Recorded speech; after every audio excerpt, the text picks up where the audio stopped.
بسم الله الرحمن الرحيم. بسم الله الرحمن الرحيم. السلام عليكم ورحمة الله وبركاته. الحمد لله رب العالمين، والصلاة والسلام على أشرف الأنبياء والمرسلين وعلى آله وأصحابه أجمعين. رضيت بالله ربا وبالإسلام دينا وبمحمد نبيا ورسولا. رب اشرح لي صدري ويسر لي أمري واحلل عقدة من لساني يفقه قولي. اللهم اجعل جمعنا هذا جمعا مرحوما وتفرقنا من بعده تفرقا معصوما. Kaum muslimin dan muslimat sidang jamaah subuh yang dirahmati Allah. Beberapa pertemuan yang lalu kita sudah membahas masalah ribah. Jadi ribah itu ada ribah qauli. Ribah qauli artinya ribah yang kita lakukan dengan mulut ini. Itu ribah qauli namanya. Ada juga ribah itu dengan ribah hati, Pak. Namanya ribah qalbi. Makanya Imam Al-Ghazali mengatakan ghibatul qalbi mithlu ghibatul qawli. Ghibatul qalbi mithlu ghibatul qawli. Seorang yang berghibah dengan hatinya itu sama seperti ghibah dengan mulutnya. Dan kita juga sudah membahas apa-apa saja yang dibolehkan ghibah. Itu ada 6 hal. Ya, jadi sekarang masalahnya begini. Kalau kita tidak termasuk ke dalam 6 hal itu, kita sudah ghibah orang lain. Kemudian kita juga sudah ghibah hati orang lain. Ini cara minta maafnya bagaimana? Apa yang kita lakukan? Bagaimana kalau si fulan itu sudah meninggal dunia? Dia tidak ada lagi. Kita dulu ghibah dia. Bagaimana caranya? Apakah tetap kebaikan kita itu diambil oleh Allah dan diberikan kepada orang itu? Maka istilahnya ada 2 dalam istilah tasawuf. Itu namanya istighfar, satu lagi tahlil. Tahlil kan tahlil dan yang dah mohon astaghfirullahalazim yang tahlil namanya. Itu dengan hak tahlil. Kalau ini tahlil. Jadi ulama itu berbeda pendapat. Ada yang mengatakan seorang itu harus istighfar dan tahlil. Nanti akan kita jelaskan apa itu istighfar dan tahlil. Ada yang mengatakan tidak, seorang itu harus istighfar saja. Ada yang mengatakan juga seorang itu harus tahlil saja. Ada yang mengatakan dua-dua. Istighfar itu apa? Istighfar itu artinya minta maaf. Ini minta maaf kepada dia. Minta maaf ya, saya sudah begini-begini. Satu. Tahlil itu apa? Tahlil itu minta untuk dihalalkan. Ai nepahala be. 20 tahun yang lalu saya pernah ngomong saudara begini, nepahala yan be. Karena nyan haram hanjut. Saya takut nanti kalau saya ngomong seperti itu 20 tahun yang lalu itu, saya takut kebaikan saya akan saya berikan kepadamu. Halalkan ya. Maka muncullah istilah nanti halal bihalal ya. Orang Arab memang hanya duri kalimah halal bihalal. Cuma di Indonesia saja halal bihalal. Di begahalam linggok biang je baca pun haram biharam. Apa itu halal bihalal? Apakah halal dengan halal? Rupanya bukan itu istilah sebenarnya. Istilah sebenarnya adalah at-tahlil. Tahlil itu apa? Minta untuk dihalalkan. Kita ghibah si fulan kan haram. Jadi kita minta untuk tolong halalkan yang sudah saya ngomongin itu. Artinya bukan berarti ghibah itu boleh, tidak boleh. Halalkan bagaimana? Artinya jangan sampai ibadah kita nanti diambil dan diberikan kepada si fulan. Ya, jadi sekarang kita lanjut. Ini namanya kafarah namanya. Kafarah ghibah. Kafarah ghibah artinya seorang kalau dia bersumpah palsu, dia harus bayar kafarah. Seorang itu kalau seandainya dia ghibah juga harus kafarah. Jadi kafarah itu ada sesuatu hal yang dilakukan oleh dia. Kalau tidak dia lakukan maka harus menerima konsekuensinya ya. Seorang kalau tidak minta maaf kepada orang yang sudah dia ghibahnya harus menerima konsekuensi. Seorang kalau dia sudah meninggal, kita ghibah dia masa hidup dia, kalau tidak kita lakukan at-tahlil atau istighfar, maka kita itu bermasalah nanti. I'lam annal wajib 'alal mukhtab. Ya, jadi ini Imam Ghazali memulai dengan sering sekali dengan kalimat i'lam. Itulah ciri-ciri khas kitab Ihya Ulumuddin. Beliau selalu nanti mendahului i'lam, ketahuilah. Jadi ketahuilah itu ada makna irsyad. Irsyad itu apa? Memberikan petunjuk. Irsyad itu apa? Memberikan cara, memberikan jalan. Ini makna i'lam ya. Bukan berarti Imam Al-Ghazali mengatakan diri dia hebat, tidak. Ini biasa, ini kalimat seperti ini. Itu i'lam itu artinya apa? Memberikan jalan keluar, apa yang harus dilakukan ya. Jadi apa kata beliau? I'lam annal wajib 'alal mughtab. Wajib bagi orang yang ghibah orang lain ayyandam wa yatub wa yata'assaf. Jadi dia itu harus yandam. Yandam itu artinya dia menyesal. Wa yatub, dan dia bertobat kepada Allah Subhanahu wa taala. Wa yata'assaf. Yata'assaf artinya dia sudah tidak mengulangi lagi. Artinya nanti kalau saya buat pun ini membuat dampak negatif bagi saya. Ala ma fa'alahu, yang sudah dia perbuat. Untuk apa? Liyukhrija bihi min haqqillahi subhanahu wa ta'ala. Karena nanti supaya bisa keluar dari hak Allah. Hak Allah itu apa?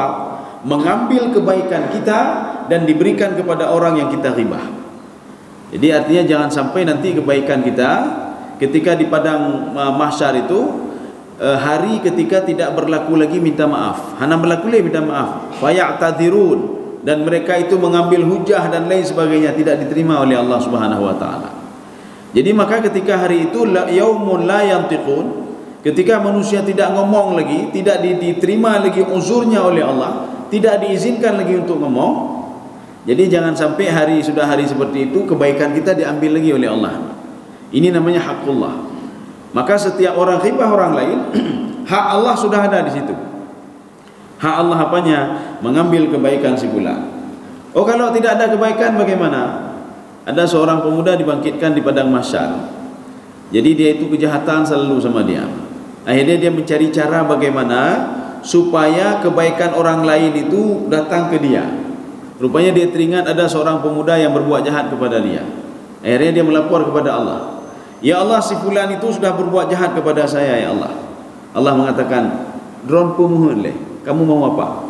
Saya mau seluruh kebaikan dia itu kepada saya ya Allah, sebagaimana janji engkau ya Allah." Artinya orang yang ghibah berbuat jahat itu, kebaikan dia akan diambil diberikan kepada orang yang dizaliminya. Dijawab oleh Allah Subhanahu wa taala, "Kamu mau mengharap kebaikan apa dari dia? Hanya temayang ji. Dia tidak salat, tidak bayar zakat, dia ingkar kepada saya. Kebaikan apa mau kamu ambil sama dia?" Ya ne Pak. Lagi katanya na urang ghibah, katanya urang hana temayang. Urang hana temayang idalimi katanya. Urang berbuat jahat didalimi katanya. Urang musyrik idalimi katanya. Maka Allah katakan, kebaikan apa yang kamu mau dari dia? Tidak ada kebaikan sama dia. Dia duduk, pemuda itu berpikir lagi, Pak. Begini saja ya Allah, ambil seluruh kejahatan saya, limpahkan kepada dia. Ya. Akhirnya apa? Diterima di permohonan dia oleh Allah Subhanahu wa taala. Tapi Allah mengatakan, coba kamu pikir-pikir dulu. Dia pikir, Pak. Akhirnya Allah menyuruh kepada dia, coba kamu lihat di sebelah kananmu itu. Ada sebuah bangunan besar.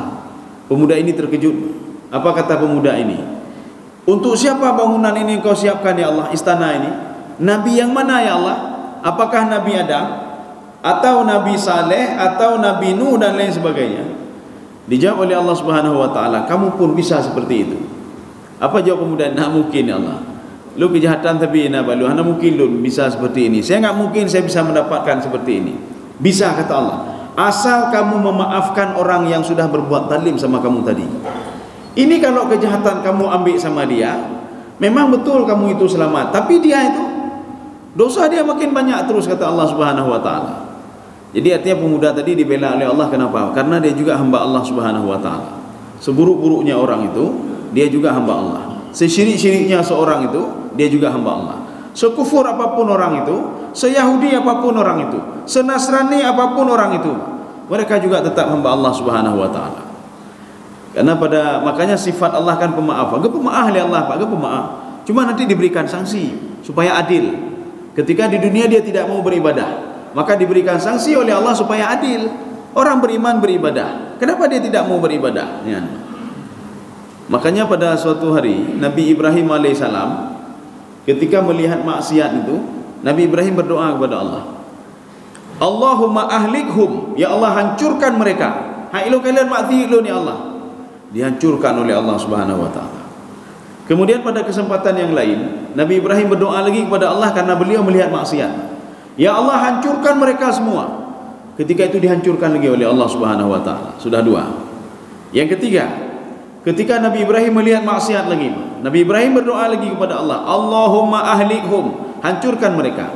Dijawab oleh Allah, wahai Ibrahim, sudah yang pertama sudah saya penuhi permohonan kamu. Permohonan yang kedua saya penuhi juga. Yang ketiga tidak saya penuhi ya Ibrahim. Ditanya Nabi Ibrahim, kenapa ya Allah? Itu mereka itu hambaku ya Ibrahim. Kamu tidak tahu mungkin di antara mereka ada yang bertaubat kepadaku. Kamu memang lihat sekala kasat mata kamu mereka berbuat maksiat. Tapi kalau kamu tidak tahu apa yang mereka lakukan setelah itu, bisa saja mereka bertaubat kepada Allah. Maka tidak saya izinkan kamu untuk menghancurkan mereka. Makanya salah satu juga doa ketika Nabi Muhammad SAW ketika perang Uhud. Ketika perang Uhud, Allah sedang menguji Nabi Muhammad dengan para sahabatnya. Waktu itu kalah. Ketika kalah itu, Abu Sufyan dengan menunggang kuda, apa kata Abu Sufyan? Rasulullah waktu itu sembunyi di gua di gua. Jadi ada sebuah gua di situ, Bukit Uhud itu ada gua Uhud di situ. Jadi di situ sembunyi Rasulullah, para sahabat dan malaikat. Ya, malaikat Jibril mendampingi Rasulullah sallallahu alaihi wasallam. Apa kata Abu Sufyan? Ya Muhammad, apa juga kamu hebat sekali. Ya Abu Bakar, apa juga katanya hebat sekali kamu. Dia tidak lihat mereka itu berada dalam gua itu. Wahai Umar, apa juga kamu seorang laki-laki yang ditakuti oleh suku Arab. Sekarang coba tunjukkan dirimu. Demi Latta, Uzza, Manat, kata dia. Demi Tuhan Latta, Tuhan Uzza, Tuhan Manat. Tiga Tuhan ini sudah memberikan kemenangan bagi kami. Rasulullah SAW bengih. Dia marah.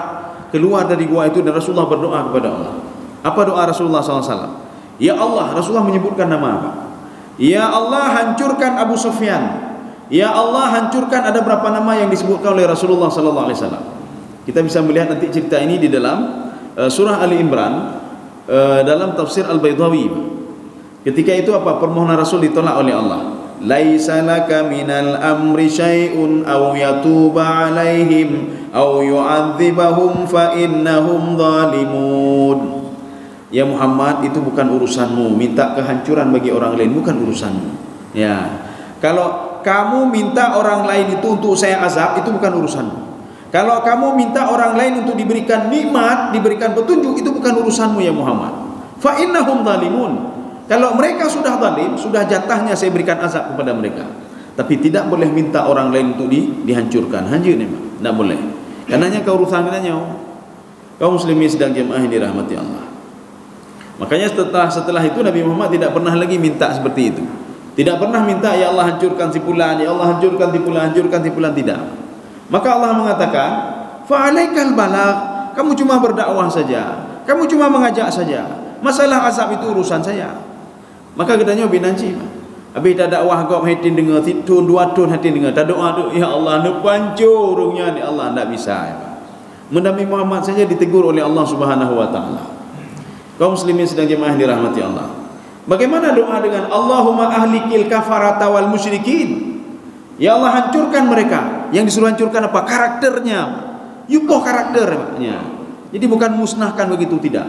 Masalah memusnahkan itu urusan Allah. Tapi masalah menghancurkan karakter, ya Allah hancurkan karakter mereka. Sehingga orang kafir, orang munafik kan karakternya memang hancur. Artinya apa? Ketakutan itu selalu ada pada diri mereka. Ya. Kaum muslimin sedang jemaah yang dirahmati Allah Subhanahu wa taala. Ini juga sesuai dengan firman Allah di dalam Al-Qur'an. Apa kata Allah Subhanahu wa taala?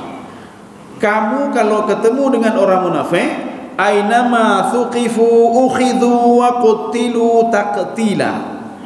Di mana saja kamu ketemu dengan orang munafik, maka kita jangan salah memahami ayat.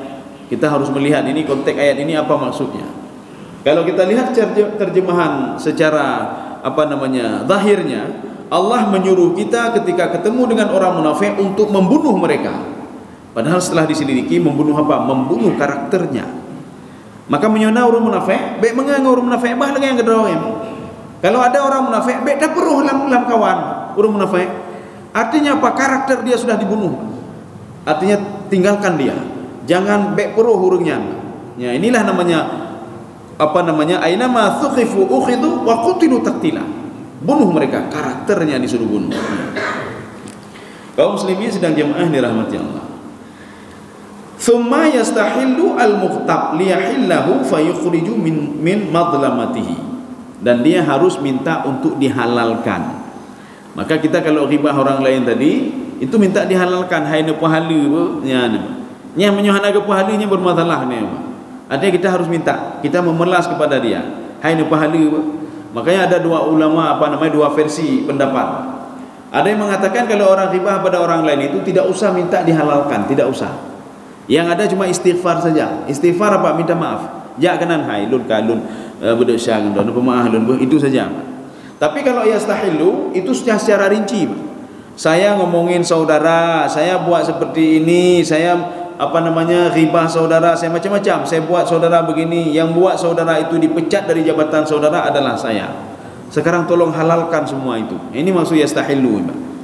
Maka ada pendapat mengatakan istighfar saja.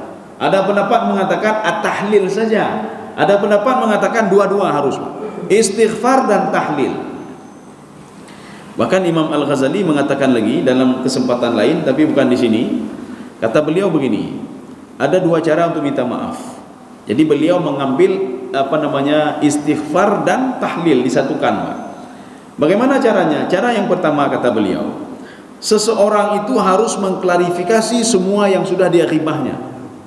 Lun ghibah dron, lun tuduh dron macam-macam. Nyopeng gadah lun tuduh dron gara-gara dron. Ya, sehingga drone dipecat. Lu laki maaf harus dinikah secara rinci. Satu. Imam Ghazali mengatakan kalau menimbulkan masalah baru, tidak usah disebutkan itu. Kenapa? Karena ketika kita sebutkan itu, orang yang tadi mengatakan drone pajinya, lu minta tho yang ku belum jamun paji drone hana lu pemaaf truk mati hana pemaaf. Ya. Kalau nanti muncul masalah baru, Imam Al-Ghazali mengatakan gunakanlah cara yang kedua. Cara yang kedua bagaimana? Datang ke rumah si fulan, katakan kepada dia, hai ni pemaaf lun nyopo mungkin dosa-dosa dalam hati lampun lun macam-macam lun laki maaf tidak disebutkan secara rinci. Tidak usah disebutkan secara rinci. Ini kalau menimbulkan masalah baru. Tapi kalau tidak menimbulkan masalah baru, takkanlah urang jerah, urang pun anji gekai terpegah di mendung, dia terima manduhana bukunya kata takdir Allah juga nya mangat baju. Tapi dia menyoga pengah hana lu pahali truk mati hana lu belenya ka masalah lu dah ya. Jadi artinya kalau daripada bermasalah, lebih baik kita menggunakan cara yang kedua. Artinya apa? Minta maaf saja sama dia. Maka kesempatan itulah kesempatan Idul Fitri, Idul Adha ya, Pak. Kalau kita malu datang ke rumah ya. Atau kesempatan halal bihalal ya, halal bihalal istilah orang Indonesia adanya. Orang Arab tidak ada halal bihalal. Mereka namanya apa? At-tahlil namanya. Tahlil itu apa? Menghalalkan. Ne pahala be atau lun pubut bak dron be? Ya. Lun cok atau dron, lun talimi dron ne pahala be? Ya. Itu makna tahlil.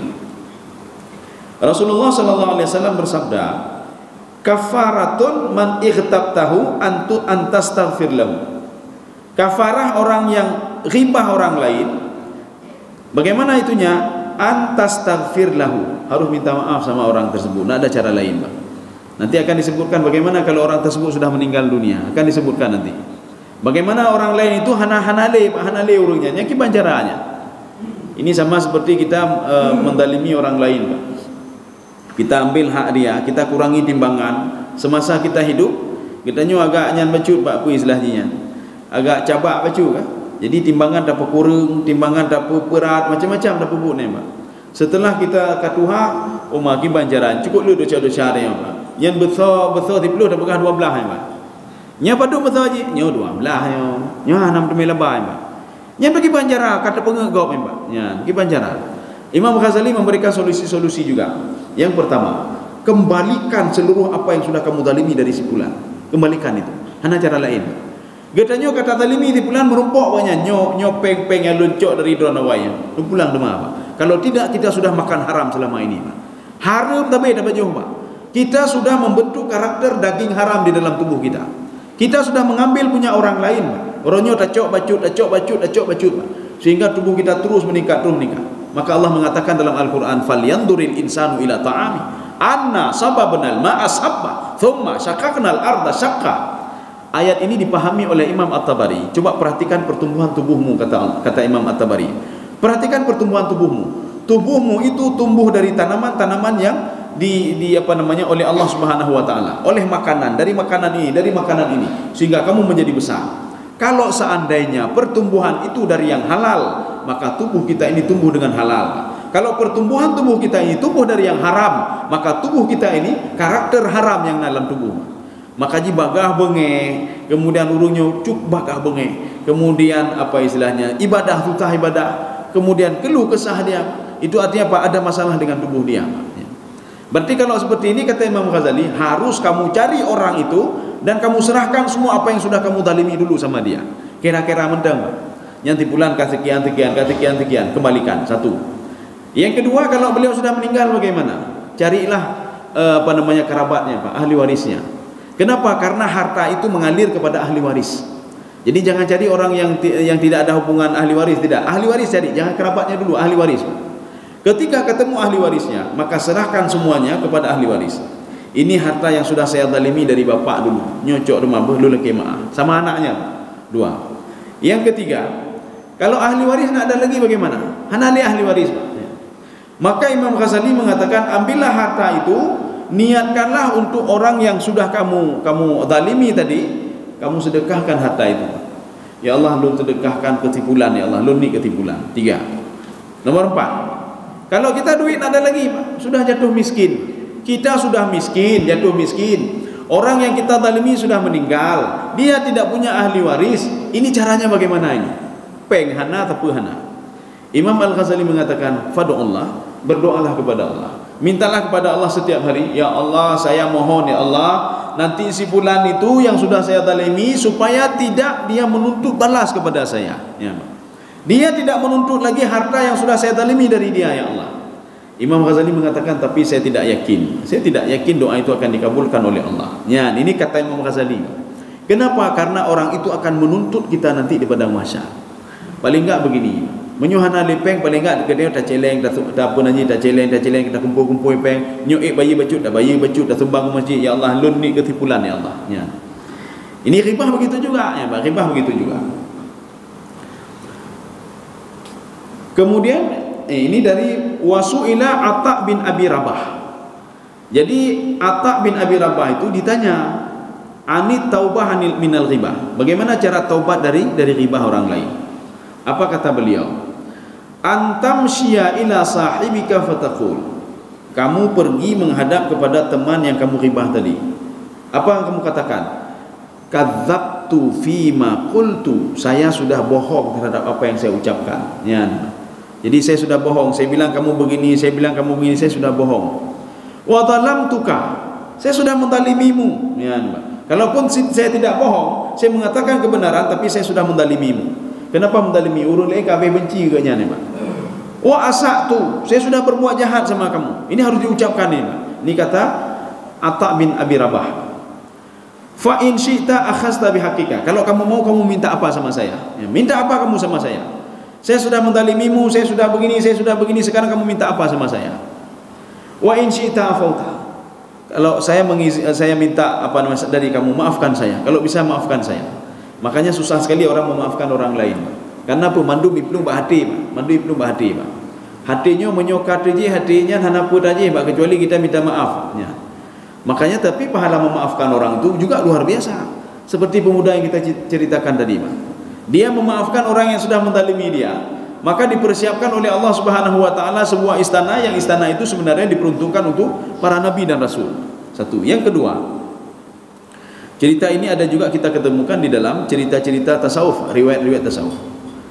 Apa ceritanya? Ada seorang pemuda, ketika dia masuk ke dalam masjid, tiba-tiba Rasulullah sallallahu alaihi wasallam sedang duduk-duduk dengan para sahabatnya. Waktu itu Rasulullah gara-gara pemuda ini masuk ke masjid, masuknya apa? Dia menenteng sendal dan mau salat fardu. Ini menandakan apa? Dia bukan sahabat Rasulullah. Kalau dia sahabat Rasulullah, dia sudah salam, assalamualaikum ya Rasulullah. Tapi tidak, dia tidak angkat salam. Kemudian yang kedua, dia bukan tipe orang salat jamaah. Kau urut main jamaah, urut main tidur. Rasulullah sudah selesai salat jamaah, tapi dia masuk sendiri Pak salat.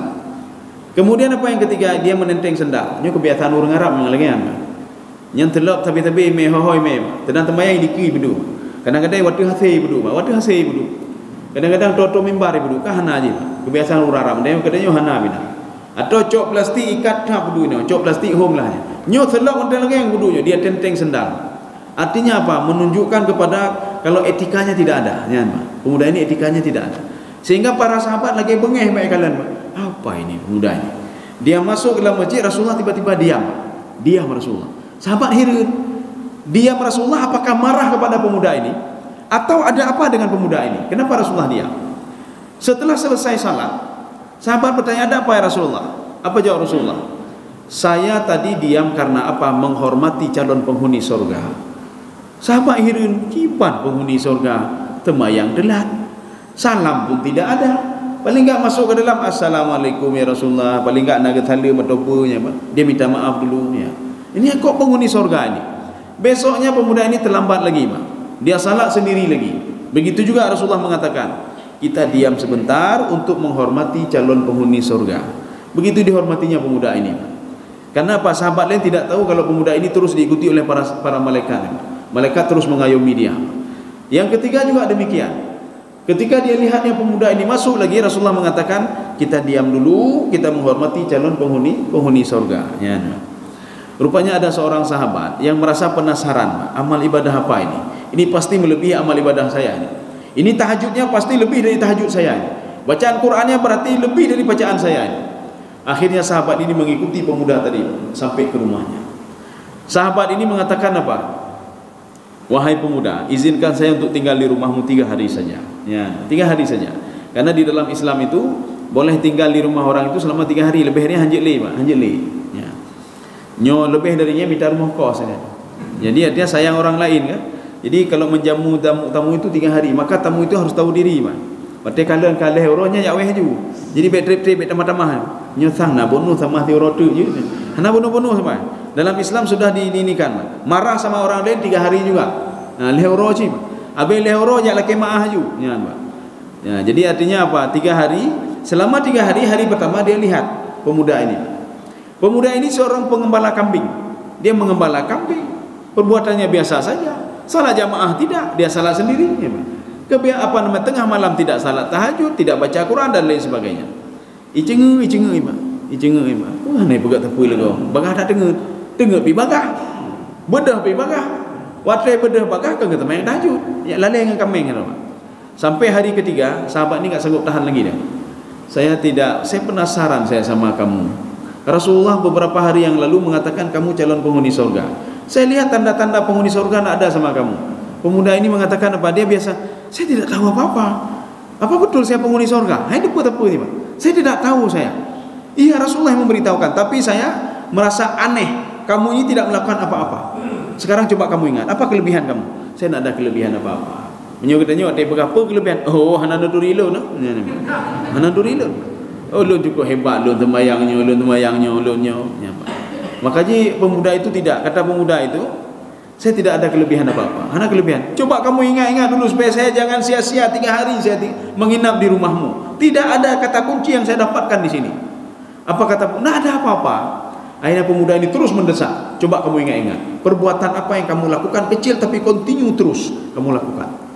Pemuda itu dia teringat-teringat. Oh, ada, tapi perbuatannya kecil sekali. Ya, apa itu? Penasaran sahabat ini, Pak. Saya ketika mau tidur, saya berdoa kepada Allah. Allahumma ighfir dhunubi wa dhunuba man zalamani. Ya Allah, ampunilah dosaku dan dosa orang yang sudah mendalimiku, ya Allah. Urung yang ken kelon, urung yang ribah lon, urung macam-macam kelon, nepu maaf dosa awaknya, ya Allah. Itu saja doa saya. Mudah-mudah sahabat ni, Pak. Berarti ini yang membuat kamu masuk ke dalam surga. Ini yang tidak saya pernah lakukan, kata sahabat ini, Pak. Ya. Rupanya memaafkan orang lain itu pahalanya luar biasa. Kenapa luar biasa? Menyogatanya hanya ada pemaaf kok. Ada 100 orang yang kueh katanya, 100 orang yang ribah kita, 100 orang yang mendalimi kita, maka 100 orang itu kebaikannya akan kita ambil semuanya, Pak. Maka sudah rugi 100 orang, Pak. Dan mereka itu akan dimasukkan ke dalam neraka, Pak. Maka neraka akan dipenuhi lagi oleh 100 orang, Pak. Tapi ketika kita minta maaf pada Allah, ya Allah, napa maaf dosa dan dosa orang-orang yang sudah mendalimi saya, ya Allah. Gara-gara kita berdoa seperti itu, dimaafkan semua 100 orang itu, dan kita sudah menyelamatkan 100 orang itu. Balasannya tidak tanggung-tanggung, ya, langsung dijuk surga oleh Allah Subhanahu wa taala. Calon penghuni surga. Golong kita mau surga tetapi sudah menjadi calon penghuni surga. Dan ibadah dia tidak banyak, hanya ibadah.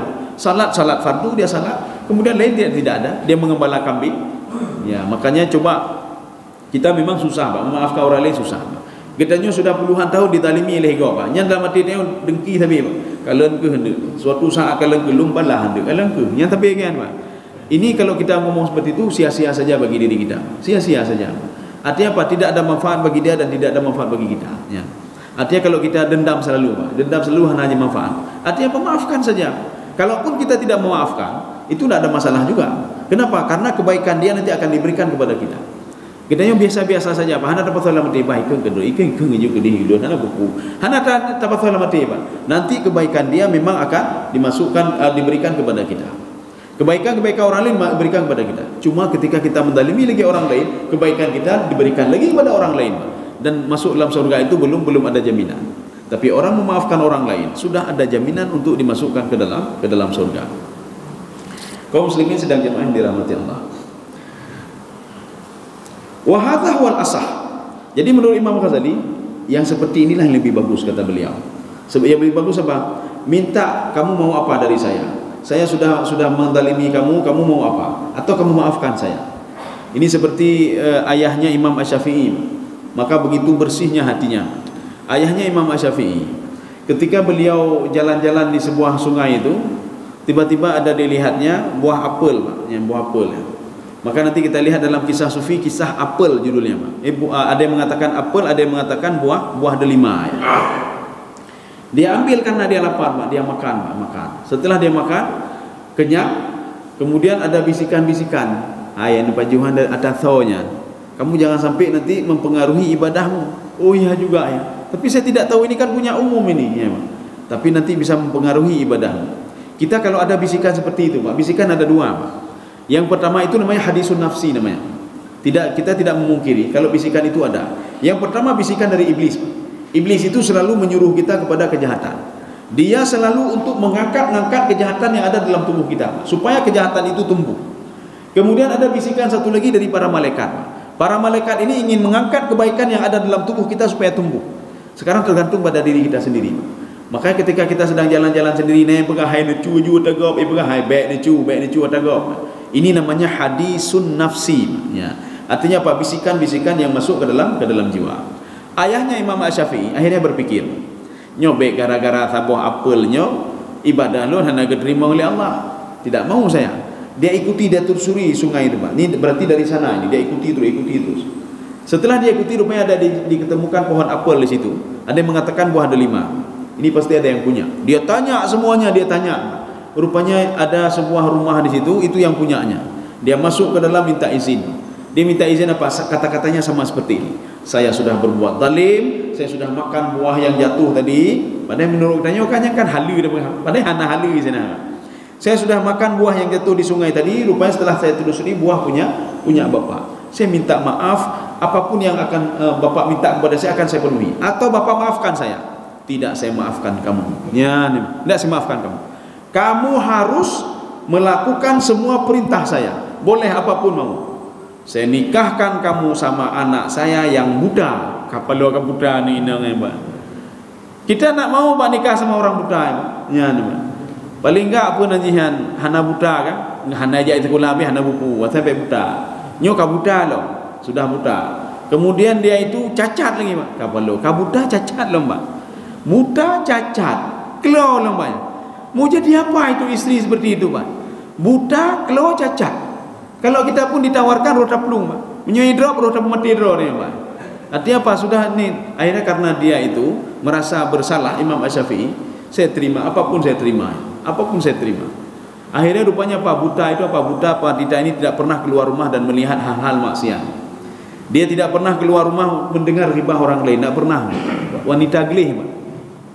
Dia tidak pernah keluar rumah dengan kakinya itu pergi ke sana pergi kemari, Pak. Lagi anu mijino, Pak. Ijak bengah hiwa teput. Ijak bengah hiwa malam. Urung cijihnya harus bertanggungjawab itu Pak. Nya menyo di padang mahsyar dia ilake pertanggungjawaban. Makanya ketika di padang mahsyar, yauma yafirrul mar'u min akhihi wa ummihi wa abihi wa sahibatihi wa bani. Seorang ayah lari dari seorang ibu lari dari anaknya, ayah lari dari anaknya. Kenapa? Karena dia takut dihujah oleh anaknya nanti Pak. Anaknya tidak diberikan pendidikan agama. Anaknya akan berhujah di depan Allah. Kalau saya seperti ini Allah, saya berbuat maksiatnya gara-gara unci ilonnya, dia tunjuk ayahnya Pak. Dia tunjuk ibu kandungnya ya, Pak. Maka ketika itu seorang ayah lari dari anaknya, seorang ibu lari dari anaknya, seorang suami lari dari istrinya. Kenapa? Istrinya tidak pernah diajarkan agama sehingga dia berhujah di depan Allah. Ya Allah, saya seperti ini, saya tidak pakai jilbab, saya ini gara-gara suami saya tidak menyuruh ya Allah. Nyang kepala Pak. Makanya dia lari terus Pak, lari terus. Makanya Imam Ibnu Abbas, apa kata Ibnu Abbas? Ketika di padang mahsyar, seorang itu sayal tafi, dia akan ketemu sama semuanya Pak. Sama orang tua kandungnya, sama ayahnya, sama ibunya, sama anaknya, semua akan ketemu. Wala yatakallamun, dan mereka tidak ngomong, cuma lihat saja Pak. Anu ulun lagu, ye ulun lagu. Dia lihat semua Pak. Kata Ibnu Abbas Pak. Tetapi setelah itu mereka tidak akan pernah melihat satu sama lainnya. Kenapa? Mereka lari dari anaknya. Ketika dia lihat umah anu ulun lagu, umah anu ulun, umah tu, dia lihat semuanya Pak. Setelah itu mereka berpencar. Kenapa? Satu sama lain mencari satu sama lainnya Pak. Ho yahlun, ho nyalun, ho nya, dia cari-cari terus Pak. Nya. Kapan mereka akan ketemu? Nanti ketika masuk ke dalam neraka atau masuk ke dalam surga. Yang bertemu dalam neraka ada mana tamang kena cit. Jauh liana sama lagi drone. Drone yahlun hanan purno semayang ke sama-sama ini adanya. Ya Pak. Ketemu dalam neraka atau ketemu di dalam surga. Atau ketemu nanti apa? Dipertemukan oleh Allah penduduk surga dan penduduk neraka. Inilah yang penduduk surga ketika duduk mereka sama-samanya, mereka mengatakan, anak saya mana? Suami saya mana? Saya pikir dia sudah masuk dalam surga. Akhirnya mereka bertanya kepada malaikat, wahai malaikatku, di mana ini? Di mana ini? Mana anakku? Dia seorang ahli ibadah. Ya, suami saya mana? Akhirnya apa? Malaikat lihat tafakat, dia pergi ke neraka apa? Dia lihat, oh si fulan nego, oh si fulan nego. Ditanya oleh malaikat ini, masalakakum fi sakar? Ya. Walaupun ini ada dua tafsiran, ada yang mengatakan tafsiran pertama dialog penduduk surga dan neraka. Tafsiran yang kedua, ini malaikat yang mengatakan kepada penduduk neraka, masalakakum fi sakar? Kalian kenapa masuk neraka? Padahal kalian kan orang baik-baik, orang gege, urun jerau. Apa dijawab oleh salah seorang mereka? Qalu lam nakum minal musallin, kamu hana semayang. Sebagian menafsirkan apa? Kami tidak khusyuk dalam ibadah salat, kami melalaikan salat. Nah, ini Pak. Ini maksud qalu lam nakut minal musallin. Karena ketika itu dikatakan saya salat bersama suami saya, kenapa suami saya masuk neraka, saya masuk dalam surga? Ya, Pak. Karena suaminya lalai dalam ibadah, kalau ibu tidak lalai dalam ibadah. Ya. Kaum muslimin sedang jemaah yang dirahmati Allah. Kita lanjut lagi. Ya, sedikit lagi. Mangkanat, ini sabda Rasulullah, ini dalam hadis sahih. Mangkanat li akhihi indahu mudlimah fi aradin au malin. Kalau seandainya, nah ini pendapat yang mengatakan seorang itu harus menghalalkan, ya, minta untuk dihalalkan. Ini dalilnya hadis ini. Artinya apa? Saya sudah ambil punya kamu, tolong halalkan ya. Ibah liun hana hai halilun, kembali lima pengen. Kembalikan kembali duang saya. Kembalikan semuanya. Oh, saya sudah mengurangi timbangan, kembalikan semuanya. Makanya itulah fungsi minta yang halal, Pak, dihalalkan. Karena kalau kita tidak minta dihalalkan, kalau dikalkulasi cukup je hai kamu. Hai dah pulang le, maka tergantung orang itu. Hadisnya apa? Ini hadisnya dari hadis Rasulullah. Kalau kamu punya bermasalah dengan saudaramu fi aradin, pada kehormatan dia, gara-gara kita ghibah dia, kehormatan dia sama masyarakat tidak ada lagi. Hanai boh yumle di masyarakat, satu. Au malin, atau harta dia, kita curangi dia, kita ambil jatah dia, kita ambil hak dia. Bagaimana caranya? Fal yastahlilluha minhu. Kita harus minta untuk dihalalkan sama dia. Kenapa? Min qabli ayyatiya yaumun la hunaka dinarun wala dirhamun. Takutlah olehmu, kata Rasulullah, ketika nanti hari ketika di padang mahsyar itu nak bisa, nak ada duit lagi, Pak. Hana peng. Peng maksudnya apa? Oh, saya sudah talimi kamu dah peng dema pelun. Ha, cok pengnya dema. Menyona peng mangat, kata Rasulullah. Nyopeng hanale, Pak. Padahal kita mendalimi si pulan apa? Rp1.000, Pak. Rp1.000. Atau taduk Pak kedai kopi, dua tak bayar kan, dua tak bayar dan bagaimana? Hai, RM1.000. Yang cuma RM1.000 mana? Tengok lah bayar, tengok lah bayar. Batai taduk kedai kopi kan? Kopi tak apa, dengar. Kai puduk tak apa? Batai aje rumah dua dompet.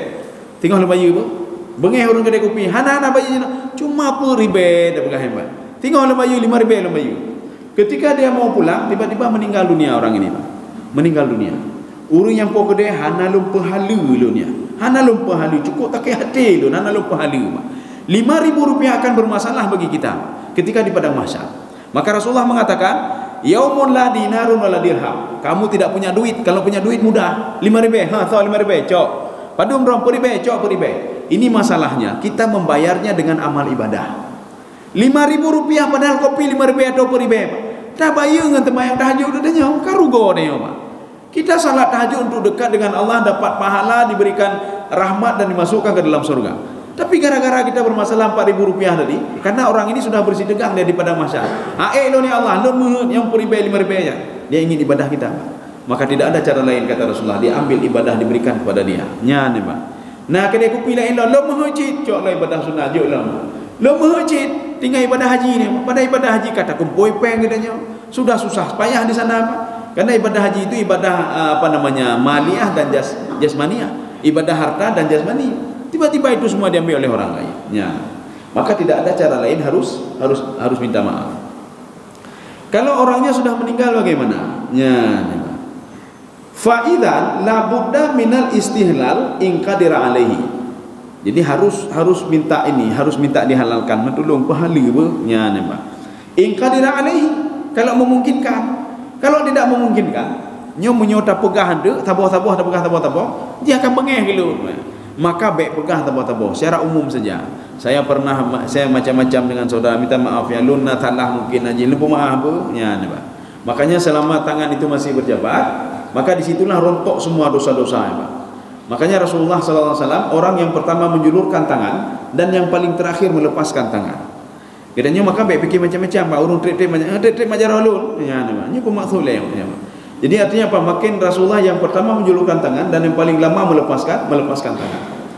Ini masalahnya. Kalau ada orang itu sudah meninggal bagaimana? Fa in kana ghaiban.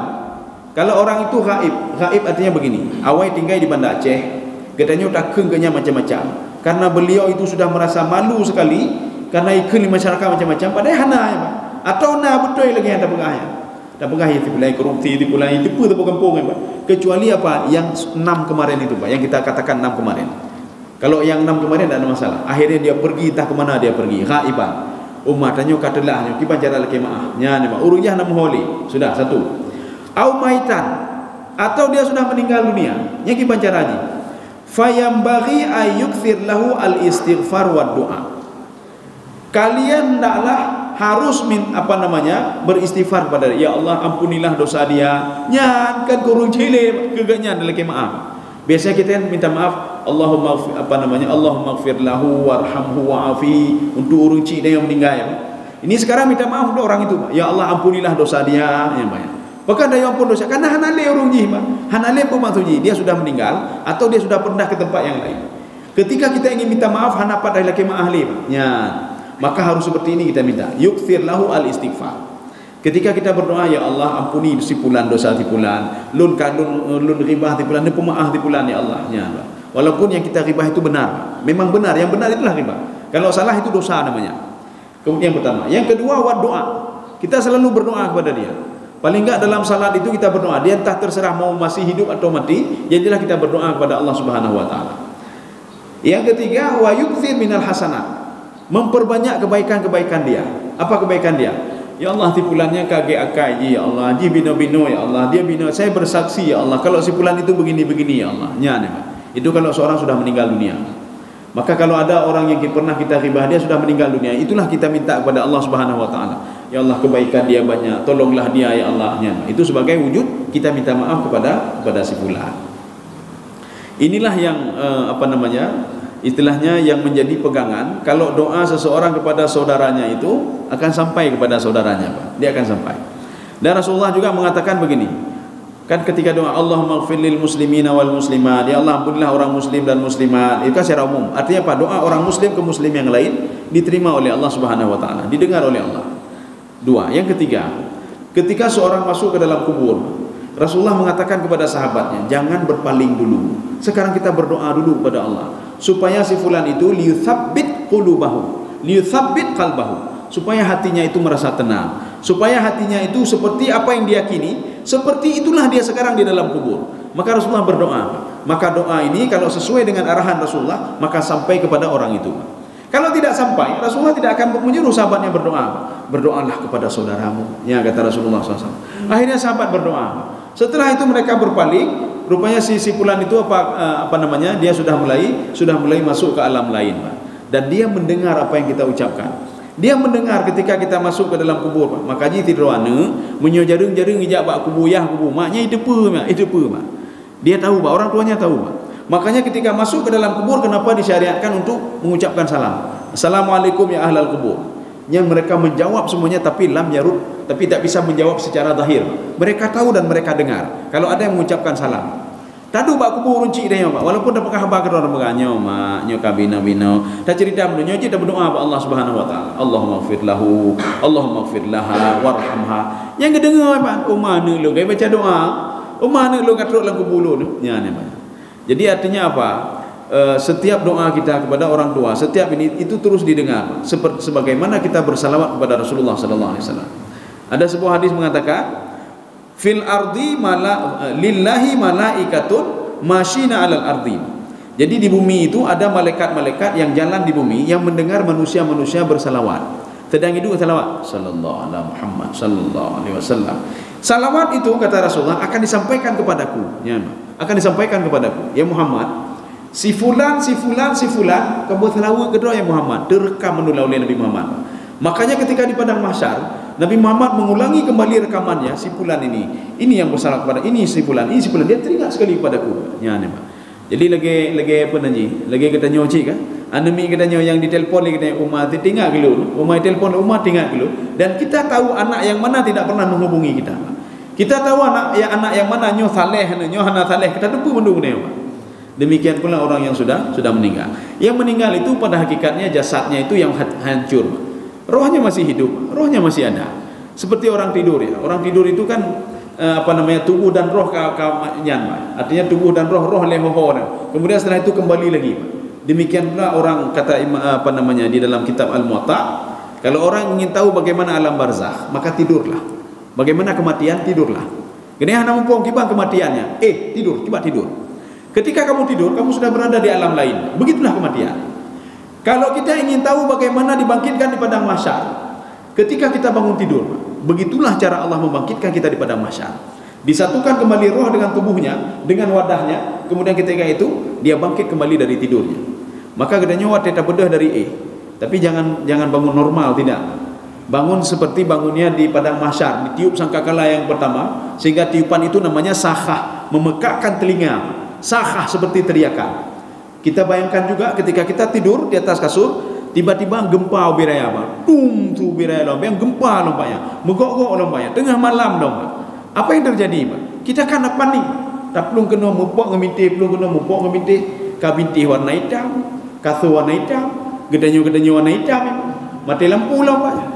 Menyah nama hawa tajuk kena salah, kedih salah. Akhirnya apa? Pudek lampu le, Pak. Waktu pudek lampu dari napah le, Pak. Ini keringat terus keluar. Yang pertama kita lakukan apa? Lihat jam dulu, Pak. Dungkah. Nyana, Pak. Maka di padang mahsyar begitu juga. Ketika dibangkitkan itu hana mahu tajuk, Pak. Seorang melihat, ini apa ini? Apa ini dulu? Man ba'atsana min marqadina hadza. Siapa yang bangkitkan kita? Waktu apa ini? Maka dijawab oleh malaikat, hadza ma wa'ada ar-rahman wa sadaqal mursalun. Nyana, Pak. Inilah yang diizinkan oleh Allah Subhanahu wa taala. Makanya kita waktu itu baru teringat, kapoh dua. Nyopo balale, tak kala luar, kaji. Baru tenang kembali hati kita. Makanya kegundahan waktu itu seperti itulah ketika kita dibangkitkan nanti di padang mahsyar. Ini sebagai penutupnya, penutup 2 menit lagi, Pak, ya. 2 menit lagi. Ini sebagai penutup. Jadi Allah Subhanahu wa taala menyuruh kita apa? Ini ada dalam surah Al-A'raf ayat 199. Khudzil afwa. Hendaklah engkau itu menjadi seorang pemaaf. Maafkan saja. Ada orang bersalah, pemaaf mendong, Pak. Katanya kamu demi pahala dan dijanjikan surga lagi oleh Allah. Ya, pemaaf mendong. Walaupun kaget tai pergo katanya, Pak. Tipulannya get tai pergo katanya, Pak. Icok hak tanya je tanya, tak pemaaf lu pemaaf, ana buku. Tipulan juga lu pemaaf, ana buku, lu pemaaf. Maka ini memang berat sekali maaf ini, Pak. Khudzil afwa wa'mur bil 'urfi wa a'rid 'anil jahilin. Jadi suruhlah orang lain itu untuk apa? Untuk menjadi pemaaf, Pak. Dan jauhkanlah dirimu dari orang-orang bodoh. Kenapa jauh dari orang bodoh? Tanya mengang orang bodoh dan itu yang bodoh kan. Kalau kita berdebat dengan orang bodoh itu akan jadi musuh kita juga. Ya, jadi jangan dekat-dekat sama orang bodoh. Artinya kalau mau dekat sama orang bodoh, ajarkan dia sesuatu. Jangan kamu ketika dekat sama orang bodoh yang mengajarkan kamu. Ya. Dan jangan berdebat juga dengan orang bodoh. Berdebat dengan orang bodoh. Minta ilmu untuk berdebat dengan orang bodoh, itu juga jangan. Kemudian pada suatu hari, Jibril. Ya, ini dari riwayat dari Hasan. Inna fulanan qad irtabaka fa ba'atha ilaihi rataban ala tabak. Jadi rupanya ada riwayat seseorang pemuda itu melapor kepada Hasan. Apa katanya? Wahai Hasan, ada seorang laki-laki sudah ribah kamu. Ya, ribah dron ni, macam-macam ke dron. Apa yang dilakukan oleh pemuda ini? Dia ambil kurma, fayadha fi tabak, satu talam itu. Juk ke pemuda yang ribah lun. Ya, kasih sama orang yang ribah saya. Kita ada seperti itu. Hana, hai tipulan kayak ribah dron. Oh, cok parang aja mah. Cok parang. Ya, nyona dua boh. Nyohan pak, cok kurma hijau. Kita akan lihat kenapa dia suruh ambil kurma. Kenapa tidak ambil parang? Ya, pak. Hai tipulan kayak kendro macam-macam. Oh, kayak lawan don, cok parang. Ini kasih pulang kayak kendro macam-macam. Oh, cok kurma. Cok roti, cok je. Ada apa sebenarnya? Qad balagani annaka uhdita ilayya min hasanatika. Kenapa seperti itu? Karena pemuda ini berterima kasih pada orang yang ribah di beliau. Ditanya, hai pakan najok kurma. Saya sebagai ungkapan terima kasih karena kebaikan dia sudah mengalir kepada saya. Ya, banyak. Maka kita begitu juga Pak. Naurun ke katanya, alhamdulillah kai keung gelun, alhamdulillah. Dan kalian tahu yang ke rumah dengku haji yang ke kau, ya banyak. Nyo haji bigala, mudah-mudahan ya Allah panah haji tu gelun macut, ya Allah ya banyak. Makanya kalau diomongin oleh orang lain, alhamdulillah kai ribah lu, alhamdulillah. Menyohana apa-apa Pak. Kita bacaan Quran kurang, tahajud hana, tapi hana apa ibadah sunat hana. Maka menyonyo pura, tip-tip bengah hotel dia atas semai bengah berdoa, ya Allah uronyo benar urung ribah lu ni Allah. Dan berdoa apa Allah? Supaya apa? Supaya bertambah kebaikan kebaikannya. Jadi kalau orang yang ribah kita orang jahat, paling enggak apa kejahatan kita untuk dia. Maka baik bengah-bengah kita teringat itu saja kebaikan. Alhamdulillah. Menyo katanya bengah, kebaikannya hana jadi terus. Lagi banjir Aceh Tamiang, barang hana jadi terus balik rumah kedai. Jadi mabinaci Pak, kita kalau dengki orang lain dengki sama kita, ketika kita terbalah drone kegelun, drone lebih larinya. Yang ketika akan kemarau hana jadi kena balik lambat ni Pak, balik batat. Ya ni Pak. Jadi mudah-mudahan ada manfaatnya bagi tuan dan jemaah sekalian. Subhanakallah bihamdika, asyhadu an la ilaha illa anta, astaghfiruka wa atubu ilaik. Assalamualaikum warahmatullahi wabarakatuh.